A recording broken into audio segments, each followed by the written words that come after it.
కరీంనగర్ పట్టణంలో బీజేపీ గూండాలు రెచ్చిపోయారు. మాజీ మంత్రి ఎమ్మెల్యే గంగుల కమలాకర్ క్యాంపు కార్యాలయంపై బీజేపీ కార్యకర్తలు దాడికి తెగబడ్డారు. ఎమ్మెల్యే క్యాంపు కార్యాలయంలో హుజూరాబాద్ ఎమ్మెల్యే కౌశిక్ రెడ్డి ఉన్నారనే సమాచారంతో దాడి చేయడానికి వచ్చారు బీజేపీ గూండాలు. క్యాంప్ ఆఫీస్ అద్దాలు పగలగొట్టి విధ్వంసం సృష్టించారు. కేంద్ర హోంశాఖ సహాయ మంత్రి బండి సంజయ్ సొంత నియోజకవర్గంలో అది కూడా ఒక ఎమ్మెల్యేకి రక్షణ లేకపోతే ఇక సామాన్యుల సంగతి ఏంటని అందరూ ప్రశ్నిస్తున్నారు. ఇక దీనికి సంబంధించి పూర్తి సమాచారం మా ప్రతినిధి లివిల్ అందిస్తారు. లివిల్, బీఆర్ఎస్ పార్టీ తీవ్రంగా ఖండిస్తుంది. ఇవాళ పూర్తిగా లా అండ్ ఆర్డర్ అదుపు తప్పింది. మొన్నటికి మొన్న అదే కరీంనగర్లో ఒక ప్రముఖ జ్యువెలరీ షాపులో మిట్ట మధ్యాహ్నము దొంగిలించకపోయిన దాడి ఘటన మరవక ముందుకే ఇవాళ మళ్ళీ ఇవాళ ఒక ఎమ్మెల్యే పైన ఒక ప్రజాప్రతినిధి కార్యాలయం పైన, అది రాష్ట్ర ప్రభుత్వం ఆధ్వర్యంలో ఉండే కార్యాలయం పైన ఇవాళ దాడి చేయడం ఏమైన చర్యగా బీఆర్ఎస్ పార్టీ చెప్తుంది.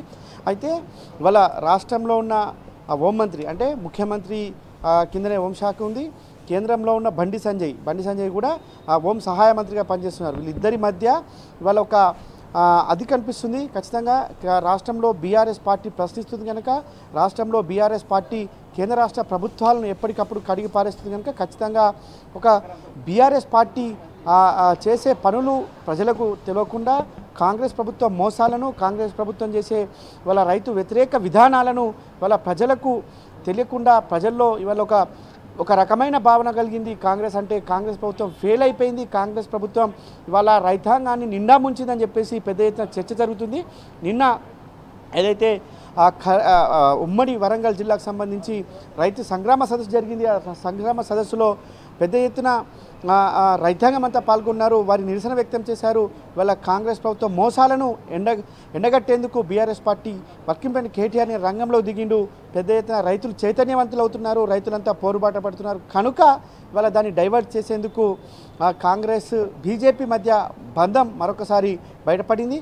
నిన్న ఏదైతే రైతాంగానికి అండగా ఉండేందుకు బీఆర్ఎస్ పార్టీ చేసిన రైతు సంగ్రామ సదస్సు దాన్ని పక్కదారి పట్టించేందుకు, దాన్ని డైవర్ట్ చేసేందుకే వాళ్ళ దాడిగా బీఆర్ఎస్ పార్టీ అభివర్ణిస్తుంది. ప్రధానంగా ఒక బాధ్యతాయుతమైన హోం సహాయ మంత్రిగా ఉంటూ నిన్న కేటీఆర్ పైన చేసిన అడ్డగోలు మాటల విషయంలో కూడా బీఆర్ఎస్ పార్టీ ఖచ్చితంగా తీవ్ర ఆగ్రహం వ్యక్తం చేసింది. ఈ నేపథ్యంలోనే హుజూరాబాద్ ఎమ్మెల్యే పాడి కౌశిక్ రెడ్డి మీడియా సమావేశం ఏర్పాటు చేసి పలు సవాళ్లు విసిరారు. సవాళ్లను స్వీకరించలేక ఇవాళ వారి కార్యకర్తలను ఉసుగొల్పి కాంగ్రెస్ పార్టీకి సంబంధించిన కావచ్చు, బీజేపీ పార్టీకి సంబంధించిన బీజేపీ ప్రధానంగా బండి సంజయ్ ఆధ్వర్యంలోనే దాడి జరిగింది. బీజేపీ కార్యకర్తలు పోలీసుల ముందే ఇలా ఒక ఎమ్మెల్యే కాన్వాయ్ పైన వాహనాలపైన ఇవాళ ఇష్టానుసారంగా వివరించిన తీరు ఇవాళ సభ్య సమాజం తలదించుకునేలా ఉంది. అంటే ల్యాండ్ ఆర్డర్ ఏ విధంగా ఉంది, పోలీసులు నిమ్మకు నీరెత్తినట్టు వివరించిన తీరు కూడా వాళ్ళు ఒక ఆలోచన చేయాల్సిన అవసరం ఉంది. ఎందుకంటే బండి సంజయ్ రేవంత్ని ఇద్దరిని కూడా ఆర్ఎస్ బ్రదర్స్ అంటారు. ఆర్ఎస్ బ్రదర్స్ ఇద్దరి మధ్యలో ఒప్పందం ఉంది. ఆ ఒప్పందంలో భాగంగానే బీఆర్ఎస్ పార్టీ చేసే నిరసన కార్యక్రమాలు కావచ్చు, బీఆర్ఎస్ పార్టీ చేసే విమర్శలను తట్టుకోలేక వాళ్ళ బండి సంజయ్ చేపించాడు, అది పోలీసులను అడ్డు పెట్టుకొని రేవంత్ రెడ్డి సహకారం చేశారు అనేది కూడా వాళ్ళ చర్చ జరుగుతుంది. ఖచ్చితంగా ఇది రేవంత్ రెడ్డి ఇటు బండి సంజయ్ మధ్య మైత్రితోనే ఇవాళ కౌశిక్ రెడ్డి కార్లపైన దాడులు కావచ్చు, గంగుల కమలాకర్ ఎమ్మెల్యే కార్యాలయంపైన దాడులు జరిగిన విషయాన్ని సుస్పష్టంగా అర్థమవుతుంది. అంటే రాష్ట్రంలో ల్యాండ్ ఆర్డర్ ఏ విధంగా ఒక సిపి అర్ధరాత్రి తిరిగితే ఏ విధంగా విమర్శలు వచ్చాయి, దాన్ని మరవక ముందుకే ఇవాళ మళ్ళీ ఉమ్మడి ఒక కరీంనగర్ జిల్లా అతిపెద్ద టౌను, అలాంటి టౌన్లో బీజేపీ కార్యకర్తలు ఒక్కసారిగా వస్తుంటే పోలీసులు ఏం చేశారు, అక్కడున్న ఎమ్మెల్యేని లోపలేసి తాళమేశారే తప్ప వచ్చిన వారిని నిర్వహించలేకపోయారు. కార్లను ఇష్టానుసరితంగా కట్టెలు దాడి చేసిన ఘటన ఇవాళ ఖచ్చితంగా ప్రభుత్వం వాళ్ళ పోలీసు వైఫల్యం అనేది స్పష్టంగా కనిపిస్తుంది. అంటే బీఆర్ఎస్ పార్టీ మాత్రం కాంగ్రెస్ పార్టీ బీజేపీ కార్యకర్తలకు సహకరించింది. అది ముఖ్యమంత్రిగా హోంశాఖ మంత్రిగా ఉన్నారు కాబట్టి అక్కడ ఉన్న సహాయ మంత్రికి సహాయం చేశారు కనుకనే ఇవాళ ఏదైతే కౌశిక్ రెడ్డి పైన దాడికి యత్నించారు దానిలో భాగంగానే కార్లను ధ్వంసం చేశారని చెప్పేసి కూడా బీఆర్ఎస్ పార్టీ ఆరోపిస్తుంది.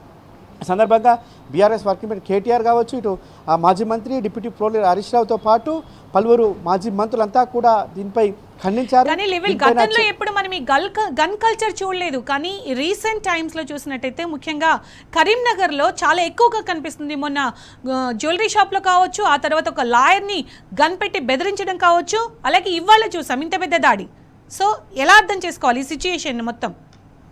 అంటే మీరు అన్నట్లు స్వయంగా ఒక మంత్రి కూతురే గన్ పెట్టి బెదిరించారు, ఒక వ్యాపారవేత్తని అని చెప్పేసి చెప్పిన మాటలే వాళ్ళ రాష్ట్రంలో ఉన్న ల్యాండ్ ఆర్డర్ సిచ్యువేషన్కి అద్దం పట్టేలా ఉంది.